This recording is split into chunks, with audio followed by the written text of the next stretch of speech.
back. So today we officially started on our orchard. We planted 12 fruit trees today. So we planted 2 Alberta peaches, 1 Reliance peach, 2 Toka plums, 2 Stella cherries, 2 Bing cherries, and then we planted a Gala apple, a Honeycrisp apple, and a Granny Smith apple. So we got our 12 trees in. We did have 2 pear trees, but we lost them to fire blight, and that could have spread to the other trees, so we got really lucky that it didn't. When we got in there and started looking at it and identifying what the browning issue was, it was too, like by the time we started pruning the tree bag, there was really no tree left. So we had to cut our losses with the pears, and we bagged them up and threw them away. When something has a fungal issue like that, especially in fruit trees or berry bushes, tomatoes, I don't throw them in my compost. I either burn them or I just throw them away, because those types of fungal issues can live in the soil and they can cross over into other things in the garden.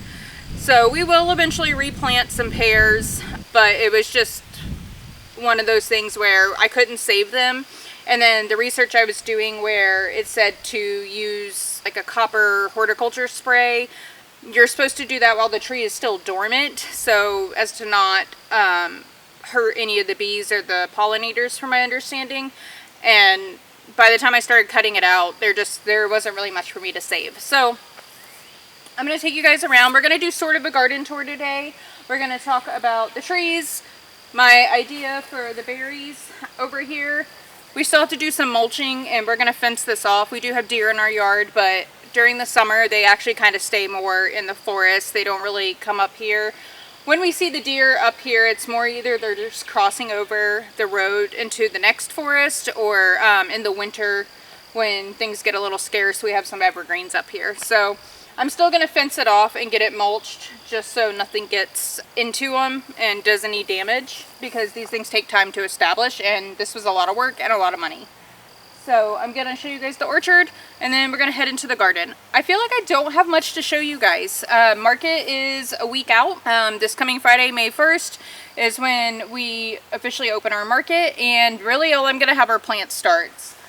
I don't have much of a spring garden. Some of that's my fault. Some of that was like pest issues and planting issues. But I had a ton of plant starts I was able to pot up and to get sold. I have at least 500, so that should hold me for a couple weeks, I'm hoping. And if not, then I'll talk to the market master and we'll pivot our ideas. But yep, this Friday is our anniversary, and it's our first market that we've ever done. So I'm going to show you guys the trees, then we're going to pivot to the garden. Okay, so this first group of trees, the square, these are all of our cherry trees. This next row, these 2 are going to be our plums.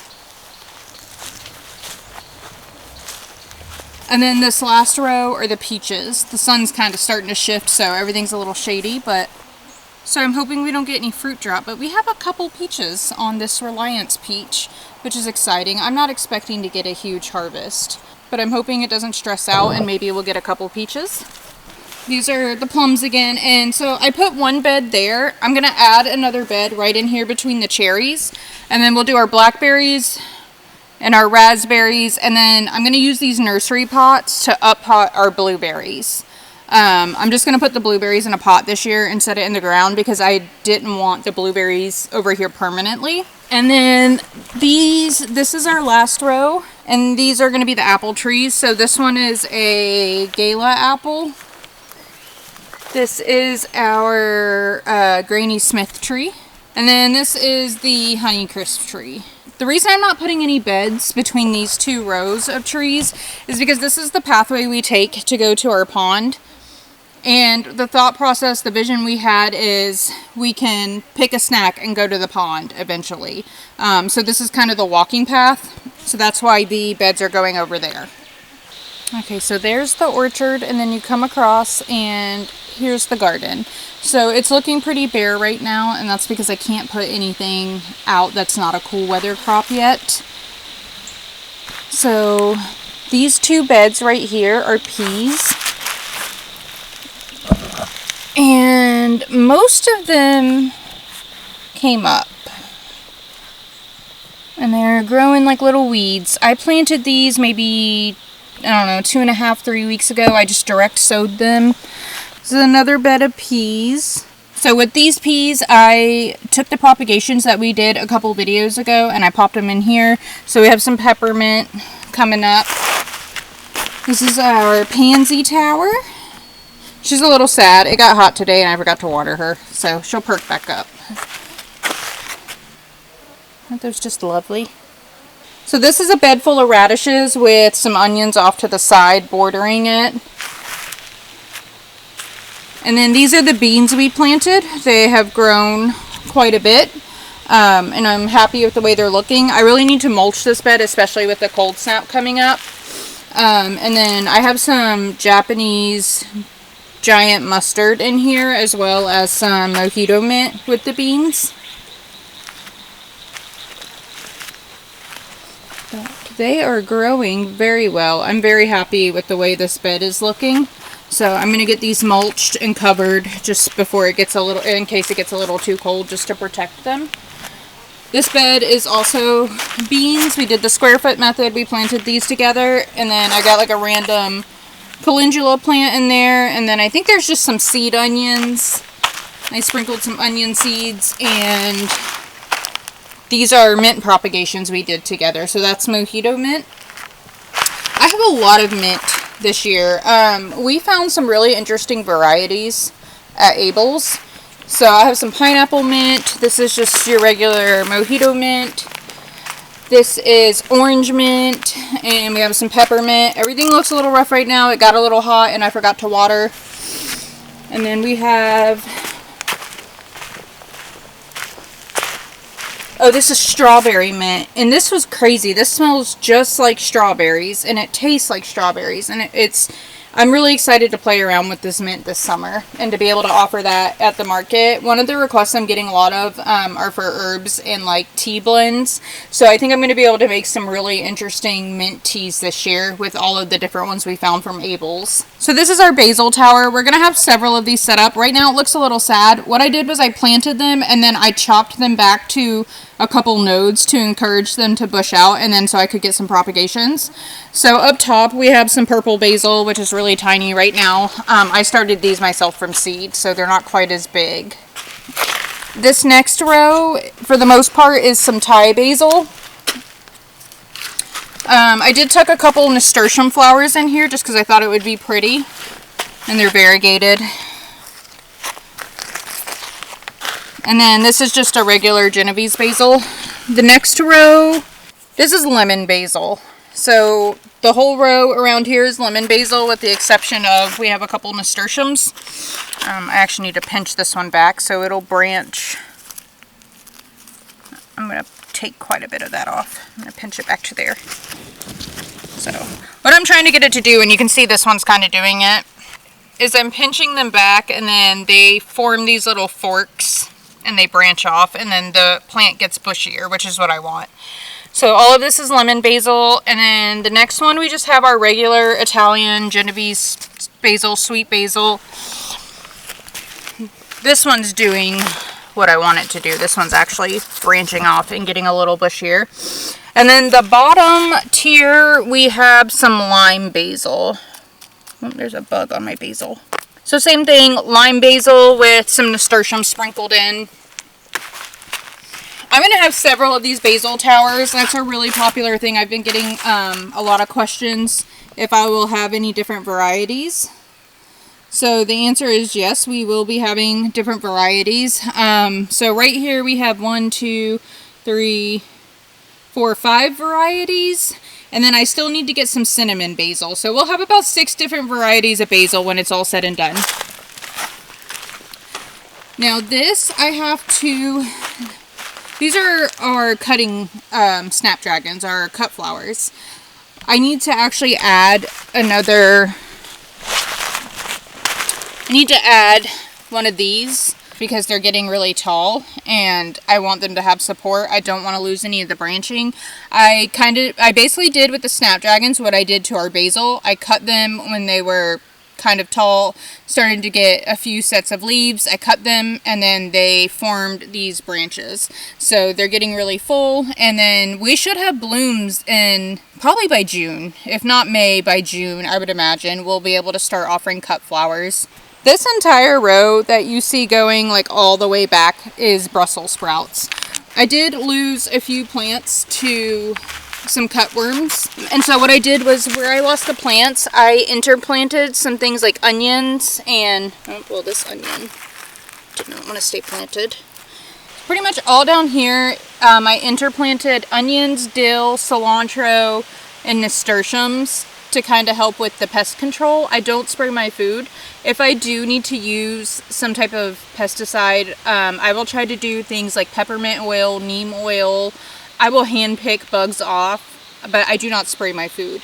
So that's why I went through and interplanted stuff with the Brussels sprouts, is because we were having some cutworm damage and some cabbage moth damage.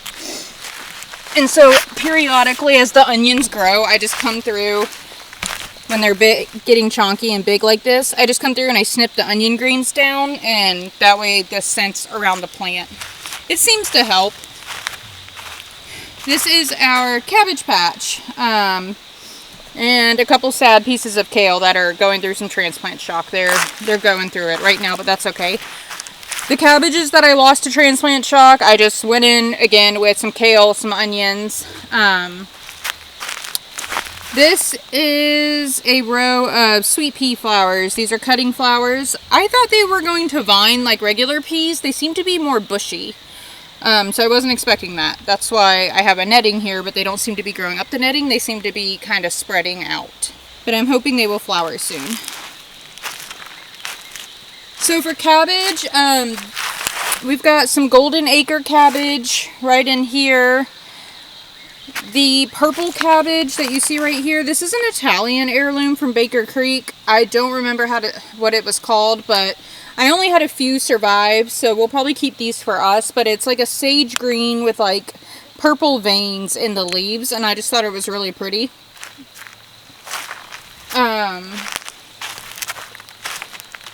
That is some more golden acre, and then in here we have blue Dutch cabbage. They're like a greenish blue cabbage, and they look like they're starting to do cabbage thing where they head up, so that's exciting. I'm excited to see what they look like after it rains tomorrow. We have some more onions I need to backfill and plant. These are flat Dutch cabbage, so they're just a little flatter. Like, they're round, but they're more pancake shaped rather than spherical. I don't know if that makes sense. And then I think there's a couple stone crop cabbage mixed in here, but for the most part, this is mainly the flat Dutch variety.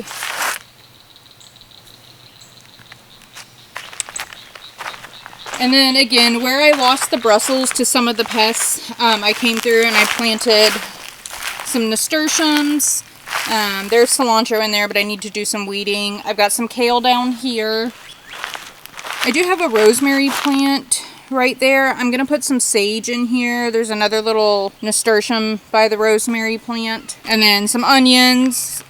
These are all herbs. What I'm going to do back here, this is kohlrabi. This was all cauliflower and broccoli that I lost due to the cutworms and cabbage moths. By the time I realized what was happening, it was too late. This is going to get turned into an herb patch for the most part, so I've already started planting some chamomile. There's a few more kale plants over here that I need to backfill. But the only thing that really survived was the purple kohlrabi, and they're looking good. They're starting to do their little thing. So back here is mainly going to be an herb patch. I'm going to fill in with parsley and chives, more dill. So anything that, I don't even know what I have in the greenhouse, to be honest, but this will probably just all be an herb patch. The rest of the garden is pretty much going to be cut flowers and stuff for the summer. So what I was envisioning was the perimeter of the garden being all flowers. So back here is going to be a zinnia patch and a yarrow patch. Over there, we're going to do a sunflower patch along the fence line underneath this dogwood tree.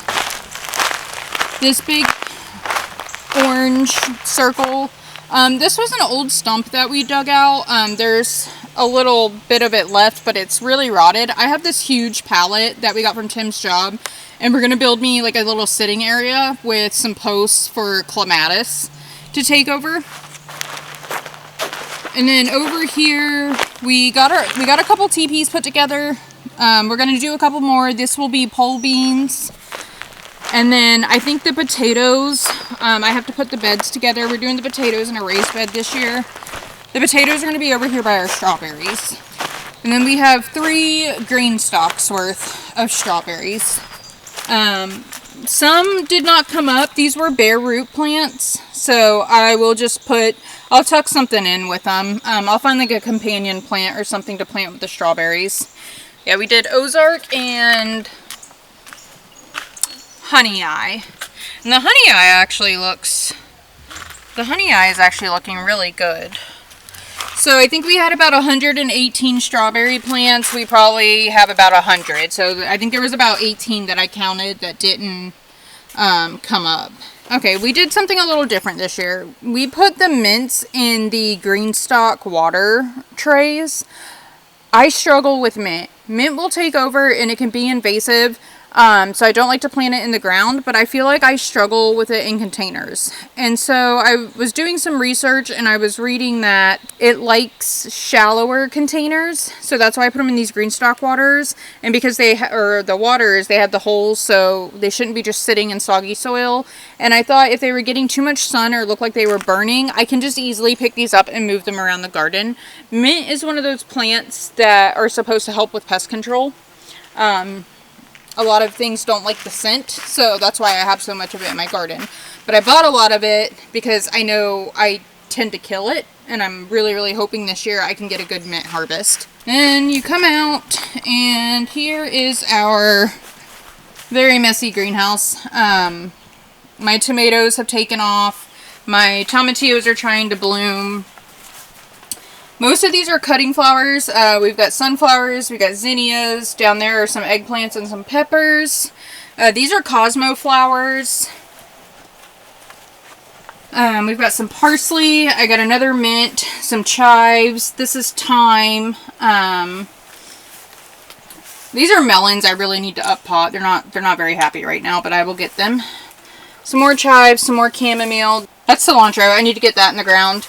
And then my sage, and we missed another. Oh, that's oregano. Okay, we got another oregano plant that I need to figure out what to do with. So this mess over here is primarily the market plants. I've already separated them out. These are the tomatoes that will be going to the market for sale. We got our blueberries, which I desperately need to get up potted. Look at all those clusters. There's some raspberries and blackberries in here. I really need to get these out. Most of the squash is going to the market. I believe I have separated out all of the squash. I think the only thing I have left to separate out are the melons for what's going to the market and what's going in our garden. These are just little herb packs. This is some cilantro. Oh, these are the firefly petunias that glow in the dark. If you didn't see, I posted a short, but this is really neat. I got these from Abel's Nursery, and they glow in the dark. I thought that was super cool.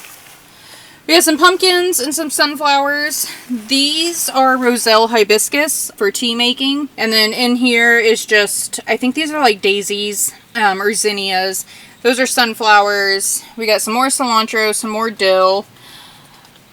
Nothing ever came up in that tray. I don't even know what that was. And then back there we have more zinnias. So we're doing a lot of zinnias this year. Over here is pretty much all the stuff that we're planting out in our garden.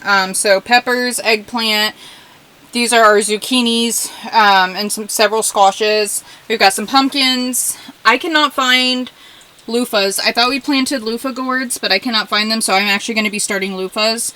We got some more tomatoes, which are just getting extremely leggy and bushy, as you can see. Okay, so that's the garden. That's pretty much all I have for you guys this week. I'm just ready to get stuff out of the greenhouse for the market.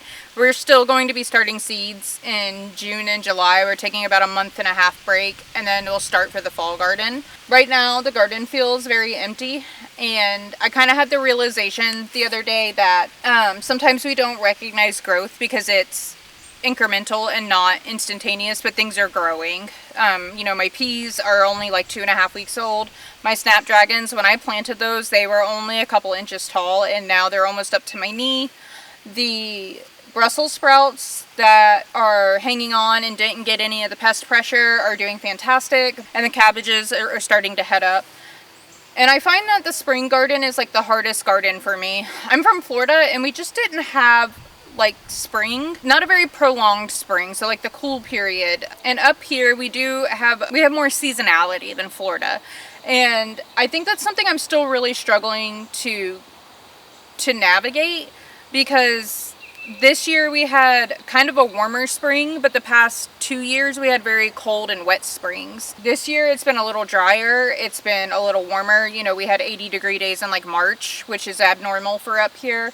So I'm still trying to learn how to plant for spring. Once fall sets in, it's kind of the opposite direction, where we might have some hot days, but I know it's going to only trend down. Spring, where we might have a couple of cool days, I know it's only going to trend up, but then we get like those cold snaps, and that can damage a lot of my summer vegetables. But with the fall garden, even if we have some warmer days, things don't struggle as bad, because everything is trending downwards and I'm planting cooler weather crops. So that was something I just kind of noted in my mind, where I'm genuinely kind of beginning to freak out, because this Friday is the opening of the market, and I'm like, oh, all I have are plants. But I have things in there that are trying to set fruit and trying to flower, and I know when I get them in the ground, the garden will come into its own, and I just have to I just need to get through like the next 2 weeks, and then we can start planting the garden. So when we start planting the summer garden, I'm going to bring you guys along with that.